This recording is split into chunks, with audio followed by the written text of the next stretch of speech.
বিসমিল্লাহির রহমানির রহিম। মাননীয় সভাপতি,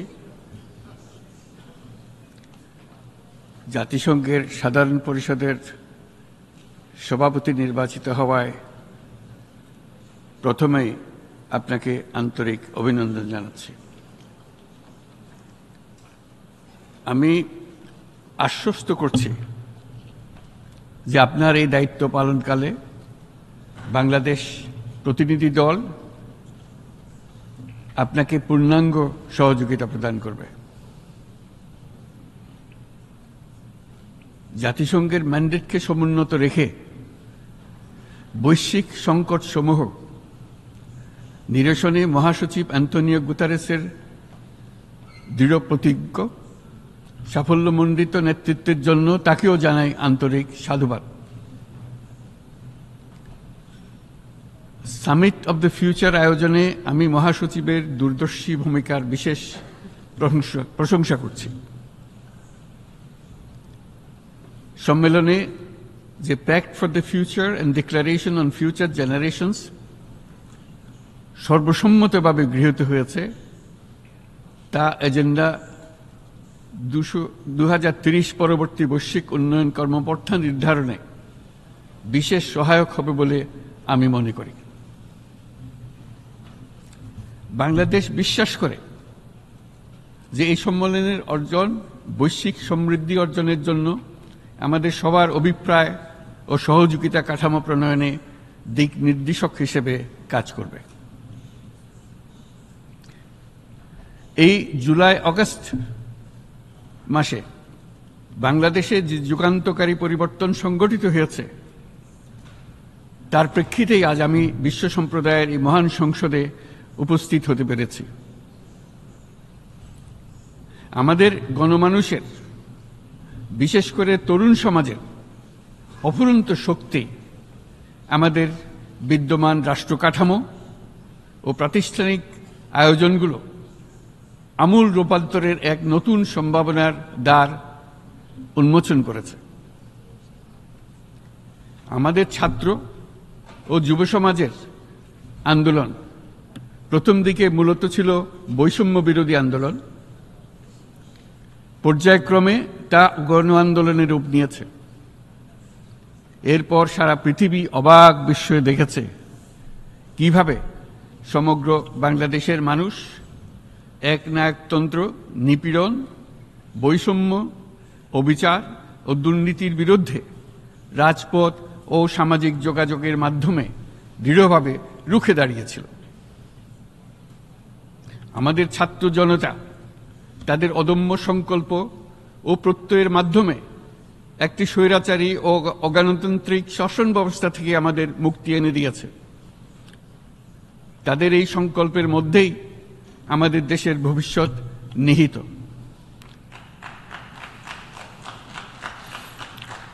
যা এই দেশকে বিশ্ব সম্প্রদায়ের মাঝে একটি দায়িত্বশীল জাতির মর্যাদায় উন্নত করবে বলে আমি বিশ্বাস করি।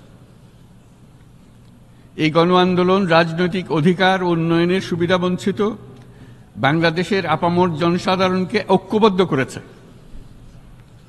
বাংলাদেশের মানুষ উন্নয়ন কর্মকাণ্ডকে অন্তর্ভুক্তিমূলক অংশীদারিত্ব রূপে দেখতে চেয়েছিল।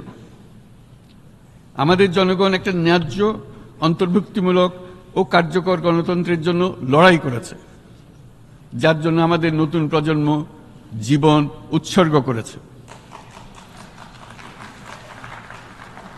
আমাদের এই তরুণরা যে প্রজ্ঞা, সাহস ও প্রত্যয় দেখিয়েছে তা আমাদের অভিভূত করেছে, সারা বিশ্ববাসীকে অভিভূত করেছে। বন্দুকের গুলি উপেক্ষা করে বুক পেতে দাঁড়িয়ে গিয়েছিল আমাদের এই তরুণরা। অবৈধ রাষ্ট্র ক্ষমতার বিরুদ্ধে প্রবলভাবে সোচ্চার হয়েছিল আমাদের তরুণ তরুণীরা, স্কুল পড়ুয়া কিশোর কিশোরীরা। তারা নিঃসঙ্গ চিত্তে উৎসর্গ করেছিল তাদের জীবন। শত শত মানুষ চিরতরে হারিয়েছে তাদের দৃষ্টিশক্তি। আমাদের মায়েরা, দিনমজুরেরা ও শহরের অগণিত মানুষ তাদের সন্তানদের কাঁধে কাঁধ মিলিয়ে নেমেছিল রাজপথে। তপ্ত রোদ, বৃষ্টি মৃত্যু ভয়কে তোয়াক্কা না করে তারা সত্য ও ন্যায়সঙ্গত আকাঙ্ক্ষার বিরুদ্ধে দীর্ঘকালব্যাপী রাষ্ট্রযন্ত্রকে পরিচালনা করার অশুভ ষড়যন্ত্রকে পরাভূত করেছিল। জনগণের এই আন্দোলনে আমাদের জানা মতে প্রায় 800-এরও বেশি জীবন আমরা হারিয়েছি স্বৈরাচারী শক্তির হাতে। উদারনীতি, বহুত্ববাদ ও ধর্মনিরপেক্ষতার উপর মানুষের গভীর বিশ্বাস থেকেই বাংলাদেশ রাষ্ট্রের অভ্যুদয় হয়েছিল। 1971 সালে যে মূল্যবোধকে বুকে ধারণ করে আমাদের গণমানুষ যুদ্ধ করেছিল, সেই মূল্যবোধকে বহু বছর পরে আবার জেনারেশন জি, যে প্রজন্ম জি, নতুনভাবে আমাদেরকে দেখতে শিখিয়েছে। এরকমটি আমরা দেখেছিলাম 1952 সালের ভাষা আন্দোলনে, বাংলাকে মাতৃভাষা হিসেবে প্রতিষ্ঠার সময়। বাংলাদেশের এই অভ্যুত্থান আগামী দিনগুলোতে বিশ্বের বিভিন্ন প্রান্তে মানুষকে মুক্তি ও ন্যায় বিচারের পক্ষে দাঁড়াতে প্রেরণা যোগাবে। আমাদের মুক্তি ও গণতান্ত্রিক আকাঙ্ক্ষাকে বাস্তবে রূপ দিতে আমি তাই আজ বিশ্ব সম্প্রদায়কে আমাদের নতুন বাংলাদেশের সঙ্গে সম্পৃক্ত হওয়ার উদাত্ত আহ্বান জানাচ্ছি। মাননীয় সভাপতি, যে রাষ্ট্র কাঠামো দুঃসহ হয়ে গেছে তার পুনর্গঠনের জন্য আমাদের তরুণরা, দেশের আপামর জনসাধারণ একমত হয়ে আমার এবং আমার উপদেষ্টা পরিষদের উপর আস্থা রেখে সরকার পরিচালনার এক মহান দায়িত্ব আমাদের উপর ন্যস্ত করেছে।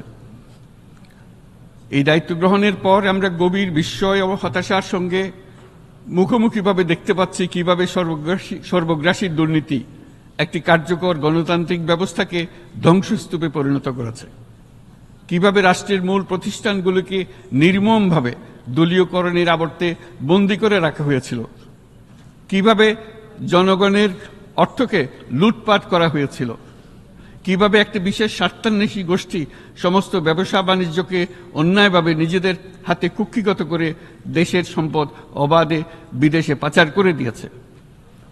এক কথায়, কিভাবে প্রত্যেকটি পর্যায়ে ন্যায়, নীতি ও নৈতিকতা অদৃশ্য হয়ে গিয়েছিল।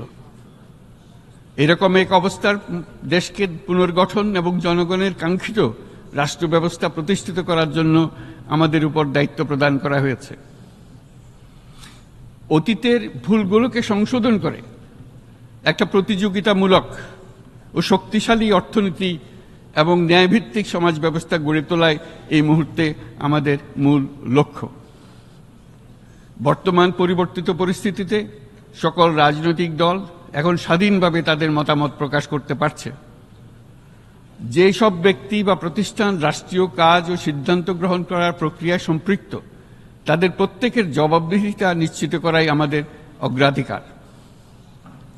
আমরা মানুষের মৌলিক অধিকারকে সমুন্নত ও সুরক্ষিত রাখতে দৃঢ়প্রতিজ্ঞ। আমাদের দেশের মানুষ মুক্তভাবে কথা বলবে, ভয়ভীতি ছাড়া সমাবেশ করবে, তাদের পছন্দের ব্যক্তিকে ভোট দিয়ে নির্বাচিত করবে, এটাই জাতির আকাঙ্ক্ষা এবং এটাই আমাদের লক্ষ্য। বিচার বিভাগের স্বাধীনতা সংরক্ষণ ও সাইবার ডোমেইন সহ গণমাধ্যমের স্বাধীনতা সুসংহতকরণে আমরা প্রতিজ্ঞাবদ্ধ। আমাদের একজন কৃষক বা একজন শ্রমিকের সন্তানও যেন সমাজের সর্বোচ্চ শিখরে পৌঁছতে পারে, সেই লক্ষ্যে বিশালকার অবকাঠামো নির্মাণের বদলে স্বাস্থ্য ও শিক্ষা খাতে বরাদ্দ বৃদ্ধির আমরা গুরুত্ব আরোপ করছি।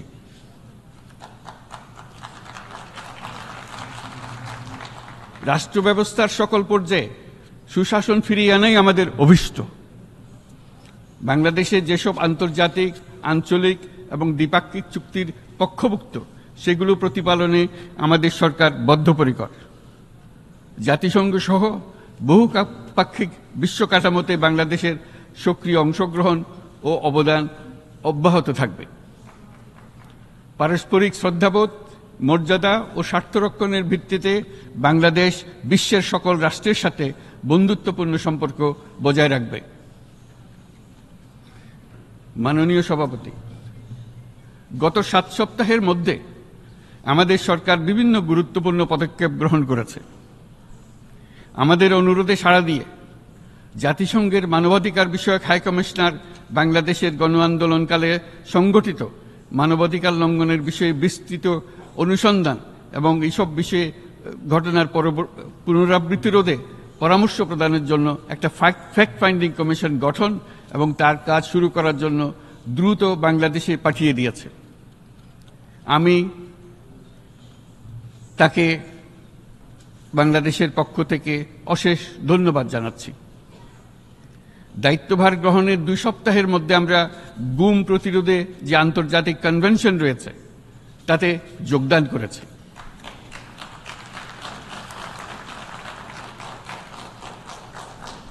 এর আশু বাস্তবায়নের জন্য প্রয়োজনীয় দেশীয় আইন ও বিধি প্রণয়নে আমরা এখন প্রক্রিয়া শুরু করেছি।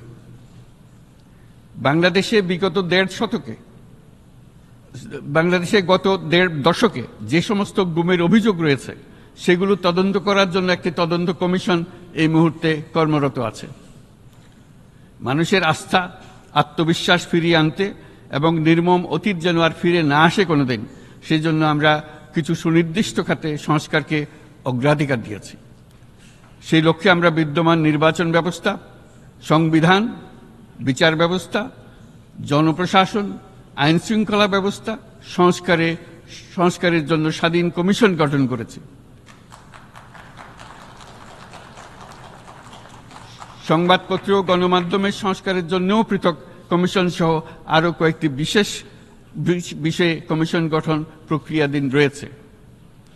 ব্যবসা বাণিজ্যে অনুকূল পরিবেশ সৃষ্টির লক্ষ্যে আমরা ব্যাংক ও আর্থিক খাতের ব্যাপক সংস্কারের উদ্যোগ গ্রহণ করেছি। কোনো বিদেশি ব্যবসা বা বিনিয়োগ যেন ক্ষতিগ্রস্ত না হয় তা নিশ্চিত করতে আমরা বদ্ধপরিকর। এইসব সংস্কার যেন টেকসই হয়, দীর্ঘমেয়াদে নিশ্চিত করতে এবং অবাধ ও নিরপেক্ষ অংশগ্রহণমূলক নির্বাচনের জন্য উপযোগী পরিবেশ সৃষ্টি করতে আমরা কাজ করে যাচ্ছি। গণতন্ত্র, আইনের শাসন, সমতা, সমৃদ্ধি অর্জনের মাধ্যমে একটি ন্যায়ভিত্তিক সমাজ হিসেবে আত্মপ্রকাশের অভিপ্রায় বাস্তবায়নে আমি বাংলাদেশের প্রতি আন্তর্জাতিক সম্প্রদায়ের সমর্থন ও গভীরতর সম্পর্ক গঠন করার জন্য আহ্বান জানাচ্ছি।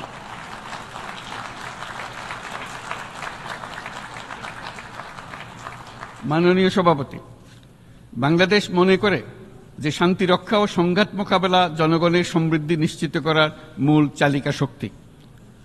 সাম্প্রতিক বিপ্লবকালে আমাদের ইতিহাসের সবচেয়ে কঠিনতম সময়ে জনগণের মুক্তির আকাঙ্ক্ষা পূরণে তাদের পাশে দৃঢ়ভাবে দাঁড়িয়ে আমাদের সাহসী সশস্ত্র বাহিনী সমূহ আরও একবার শান্তির প্রতি তাদের অঙ্গীকার প্রমাণ করেছে।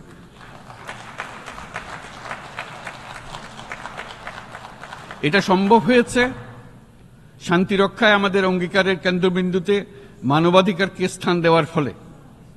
জাতিসংঘের পিস বিল্ডিং কমিশনের সূচনা লগ্ন থেকেই শান্তি রক্ষার মতো শান্তি বিনির্মাণেও বাংলাদেশ সমান অঙ্গীকার ব্যক্ত করে এসছে। আমাদের দিনগুলোতে আমরা জাতিসংঘের শান্তি রক্ষা কার্যক্রমে আমাদের মূল্যবোধ ভিত্তিক অবদানের ধারাবাহিকতা রক্ষা, সমুন্নত ও প্রসারিত করতে বদ্ধপরিকর। জাতিসংঘের শান্তিরক্ষা কার্যক্রমে অবদানকারী তৃতীয় বৃহত্তম রাষ্ট্র হিসেবে বাংলাদেশ এখন পর্যন্ত 43টি দেশে 63টি মিশনে শান্তিরক্ষী প্রেরণ করেছে।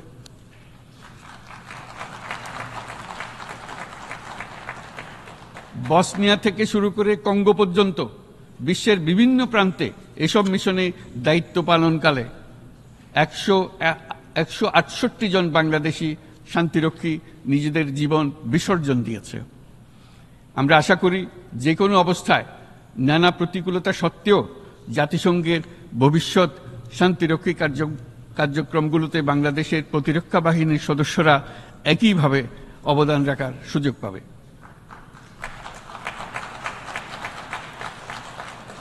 মাননীয় সভাপতি, আমাদের সকলের বাসস্থান এই পৃথিবী বৈশ্বিক অগ্রাধিকারগুলোকে সঠিকভাবে নির্ণয় করতে আগ্রহী। জলবায়ু পরিবর্তন আমাদের সকলের অস্তিত্বের প্রতি হুমকি স্বরূপ। এই গ্রীষ্মে সর্বকালের রেকর্ড ভঙ্গকারী তাপদাহ আমাদের জলবায়ুজনিত পরিবর্তনের কথা স্পষ্টভাবে স্মরণ করিয়ে দিয়েছে। আমাদের যা প্রয়োজন তা হলো জলবায়ু সম্পর্কিত ন্যায় বিচার যাতে করে দায়িত্বজ্ঞানহীন সিদ্ধান্ত, উদাসীন আচরণ কিংবা এর মাধ্যমে সাধিত ক্ষতির বিষয়ে যারা সংশ্লিষ্ট তাদের দায়বদ্ধ করা যায়।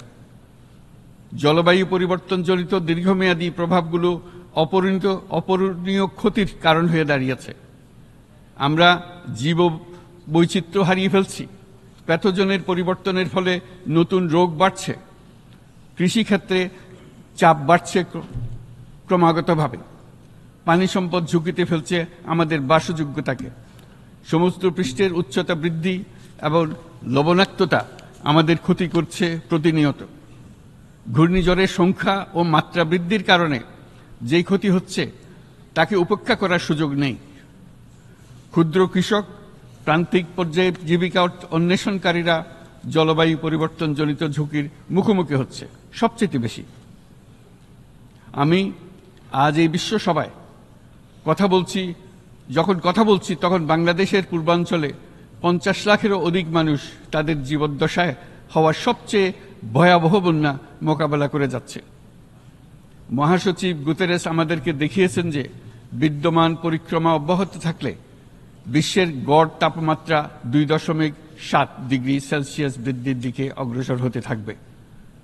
তাই বাংলাদেশের মতো জলবায়ু ঝুঁকিতে থাকা দেশগুলোতে অভিযোজনের জন্য ব্যাপক বিনিয়োগের আহ্বান জানাচ্ছি।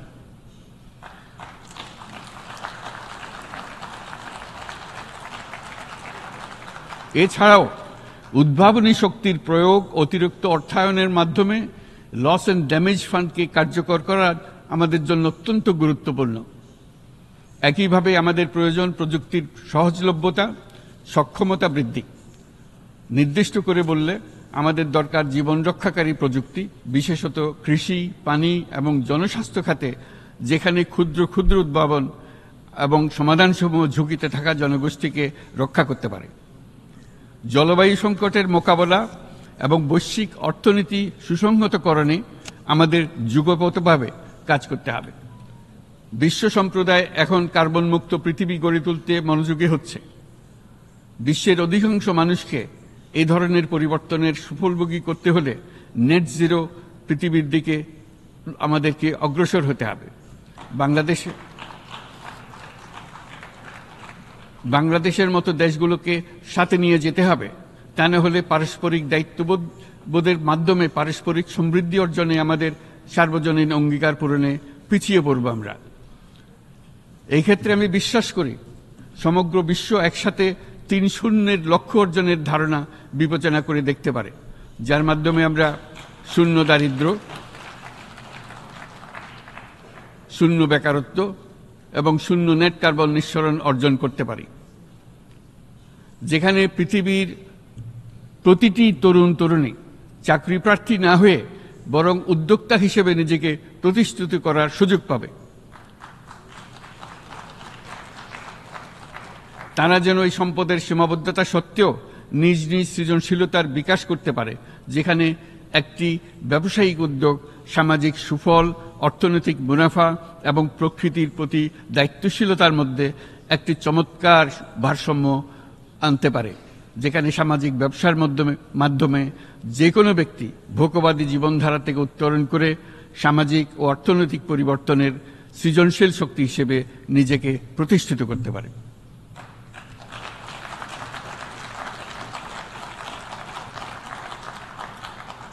এই সময়ে তাই প্রয়োজন উন্নত উন্নয়নশীল সকল দেশসমূহ এবং বিভিন্ন অংশীদারদের মধ্যে নতুন দৃষ্টিভঙ্গি, নতুন মূল্যবোধ এবং নতুন একতা। সামগ্রিকভাবে এই লক্ষ্য অর্জনে জাতিসংঘ ব্যবস্থা, জাতীয় আঞ্চলিক পর্যায়ে সরকারসমূহ, সকল ব্যবসা প্রতিষ্ঠান, বেসরকারি অংশীজন এবং দাতব্য সংস্থাগুলোকে একসঙ্গে কাজ করতে হবে। আমাদের অর্থনৈতিক কাঠামোতে সামাজিক ব্যবসাকে স্থান দিলেই নিচের অর্ধেকাংশ মানুষের জীবনে তা বিরাট পরিবর্তন আনতে পারে।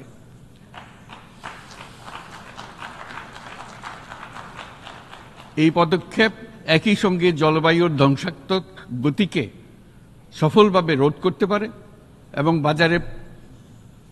বাজার ব্যবস্থার মাধ্যমেই এই মীমাংসা হতে পারে। এ বিষয়ে আমি মহাসচিব গুতেরেসের বিশেষ দৃষ্টি আকর্ষণ করছি। মাননীয় সভাপতি,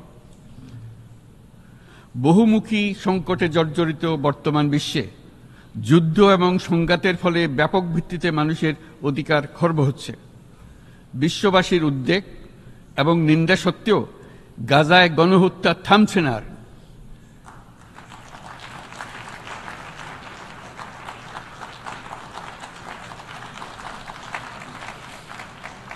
ফিলিস্তিনের মতো বিদ্যমান বাস্তবতা কেবল আরব কিংবা মুসলমানদের জন্যই উদ্বেগজনক নয়, বরং তা সমগ্র মানব জাতির জন্যই উদ্বেগের বিষয়।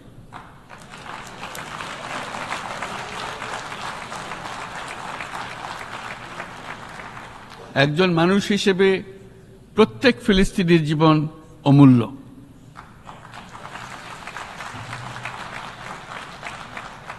ফিলিস্তিনের জনগণের বিরুদ্ধে যে মানবতা বিরোধী অপরাধ হচ্ছে তার জন্য সংশ্লিষ্ট সকলকে দায়বদ্ধ করতে হবে।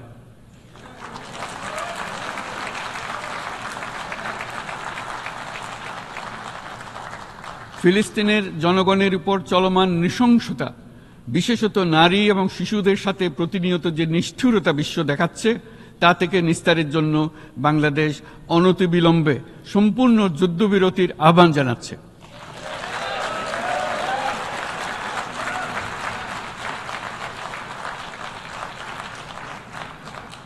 দ্বিরাষ্ট্রভিত্তিক সমাধানেই মধ্যপ্রাচ্যে টেকসই শান্তি আনতে পারবে। তাই জাতিসংঘ সহ আন্তর্জাতিক সম্প্রদায়ের সকলকে এর বাস্তবায়নের জন্য এখনই উদ্যোগ নিতে আহ্বান জানাচ্ছি।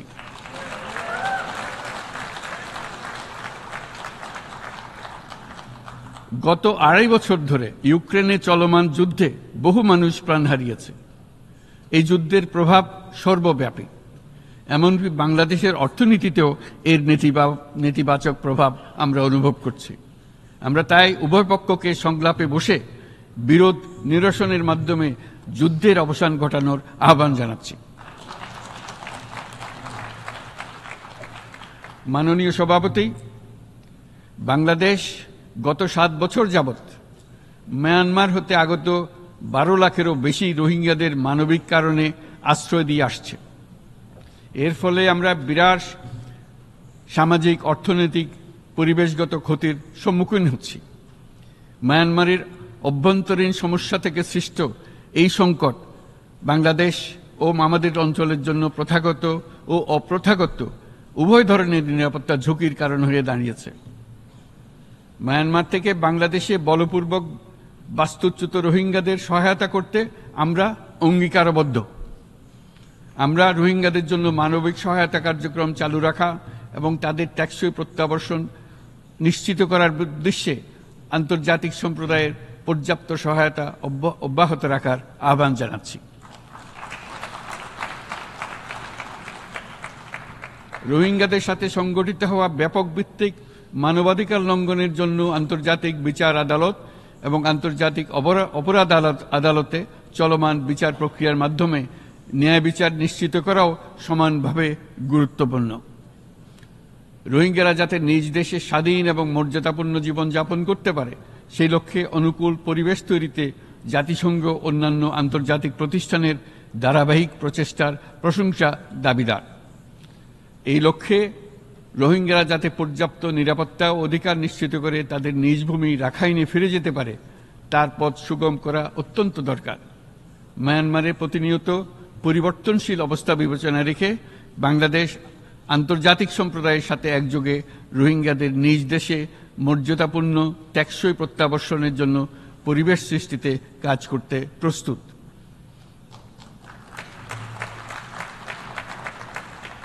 মাননীয় সভাপতি, রাজনৈতিক মুক্তি এবং সামাজিক অর্থনৈতিক জাগরণ ব্যতীত শান্তি ও নিরাপত্তা নিশ্চিতে সাফল্য অর্জন করা সম্ভব নয়।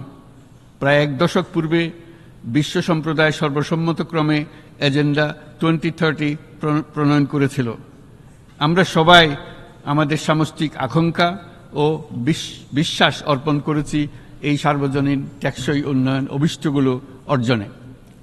সার্বিকভাবে মাত্র 17% ও কম লক্ষ্যমাত্রা অর্জন হয়েছে। স্পষ্টতই এই ক্ষেত্রে অনেক উন্নয়নশীল রাষ্ট্র আরও পিছিয়ে আছে। উন্নয়নশীল দেশগুলোকে এসডিজি অর্থায়নের বছরে প্রায় 2.5 থেকে 4 ট্রিলিয়ন মার্কিন ডলারের সমান ঘাটতি মোকাবেলা করতে হচ্ছে। উন্নয়নশীল বিশ্বের ঋণের বোঝা, ক্ষয়িষ্ণু আর্থিক সক্ষমতা এবং জলবায়ু পরিবর্তনের ক্ষতিকর প্রভাবের কারণে বাংলাদেশের মতো দেশগুলিতে বেশি ঝুঁকিতে রয়েছে। আমরা আশা করি উন্নয়নের জন্য অর্থায়ন সংক্রান্ত চতুর্থ আন্তর্জাতিক সম্মেলনে এই ধরনের জটিল এবং কাঠামোগত সমস্যাগুলোর দিকে নজর দেওয়া হবে। বহুপাক্ষিক আর্থিক প্রতিষ্ঠানগুলোকে এমন অভিন্ন লক্ষ্যে নিয়ে যাওয়ার কাজ করতে হবে যাতে সকল রাষ্ট্র সমানভাবে সম্পদ ও সুযোগের ব্যবহার করতে পারে।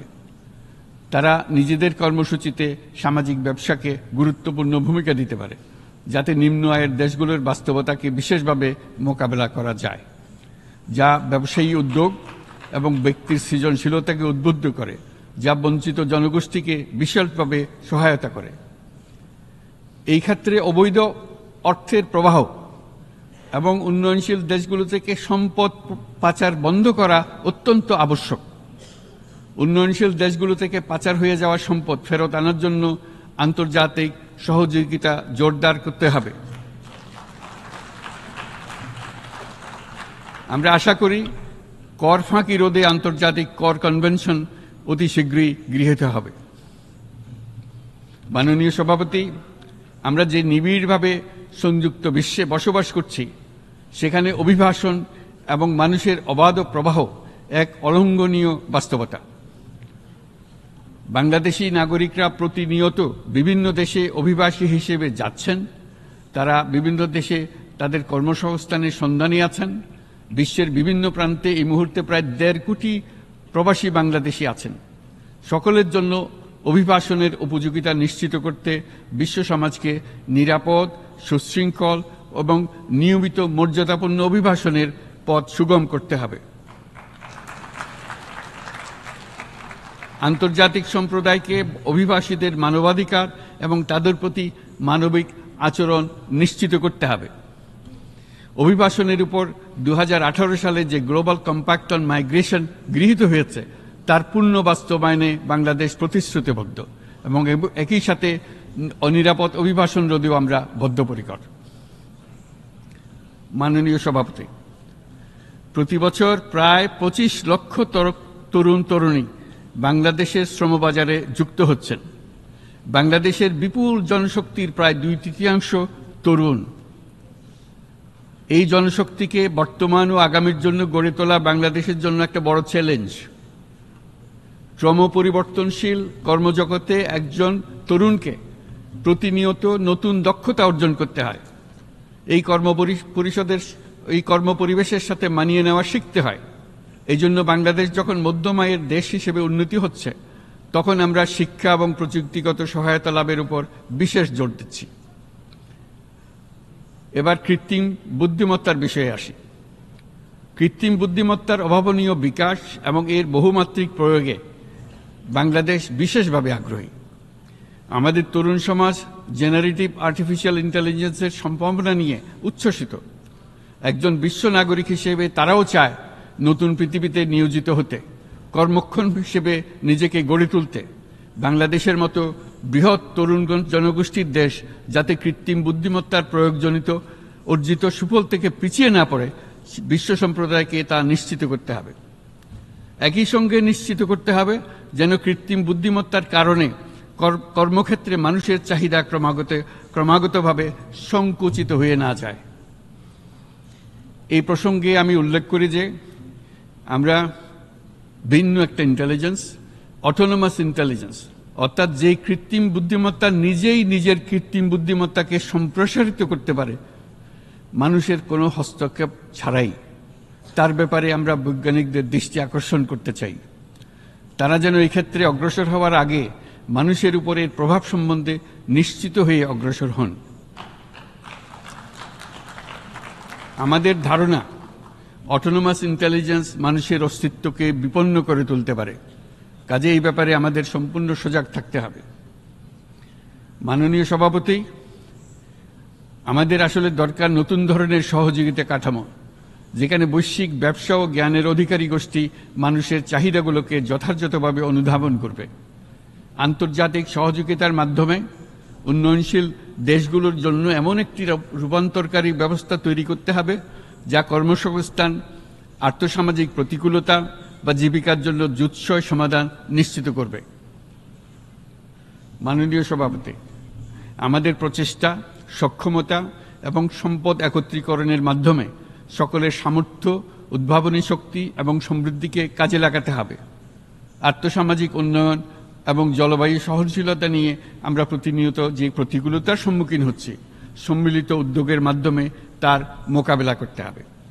বৈশ্বিক দক্ষিণের দেশগুলোকে অনন্য অর্থনৈতিক এবং সামাজিক প্রেক্ষাপটে দক্ষিণ দক্ষিণ এবং ত্রিভুজীয় সহযোগিতা এই ক্ষেত্রে বিশেষভাবে সহায়ক হতে পারে বলে আমি মনে করি। বৈশ্বিক দক্ষিণের আওয়াজকে বিশ্বব্যাপী জোরালোভাবে তুলে ধরার জন্য প্রয়োজন সম্মিলিত উদ্যোগ। সেই জন্য বৈশ্বিক এজেন্ডা প্রণয়ন ও বাস্তবায়ন নিশ্চিত করতে বৈশ্বিক দক্ষিণের দেশগুলোর মতামতকে যথাযথ গুরুত্বের সাথে বিবেচনা করতে হবে। জনাব সভাপতি, কোভিড অতিমারির অভিজ্ঞতায় আমরা দেখেছি জনস্বাস্থ্যে ব্যাপক বিনিয়োগ কতটা গুরুত্বপূর্ণ হতে পারে। বিশ্ব স্বাস্থ্য সংস্থায় বৈশ্বিক অতিমারি চুক্তির চলমান আলোচনায় বাংলাদেশ নেতৃত্ব প্রদান করে চলেছে। আমরা চাই কার্যকর আন্তর্জাতিক সহযোগিতা, জনস্বাস্থ্য ব্যবস্থায় অর্থায়ন, প্রযুক্তি হস্তান্তর, গবেষণা ও উন্নয়ন, ভ্যাকসিন থেরাপিউটিক্সের উৎপাদন বহুমুখীকরণ এবং সকল ভ্যাকসিনকে মেধাস্বত্ব অধিকার মুক্ত ঘোষণা করার ব্যাপারে ঐক্যমত্য গঠন। অসংক্রামক রোগসমূহের বিরুদ্ধে লড়াইয়ে এই বিষয়গুলি অত্যন্ত গুরুত্বপূর্ণ। জনাব সভাপতি, এবছর আমরা জাতিসংঘের সাথে বাংলাদেশের অংশীদারিত্বের সুবর্ণ জয়ন্তী উদযাপন করছি।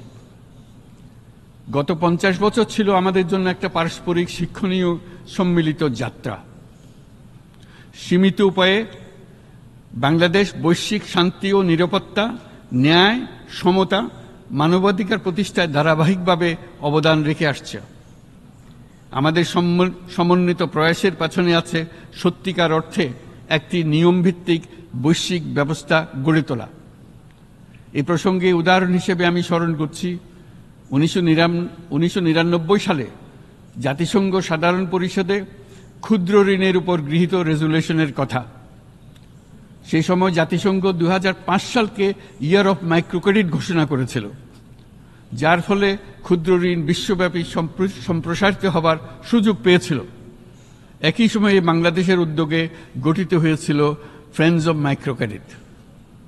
2001 সাল থেকে সাধারণ পরিষদে কালচার অফ পিস সংক্রান্ত বাৎসরিক যে রেজলিউশন গৃহীত হয়ে আসছে, বা নিরাপত্তা পরিষদে নারী, শান্তি ও নিরাপত্তা সংক্রান্ত যে 1325 নম্বর রেজলিউশন গৃহীত হয়েছিল, তা বাংলাদেশের বিশ্বজনীন উদ্যোগগুলোর প্রতিফলন এবং অবদান।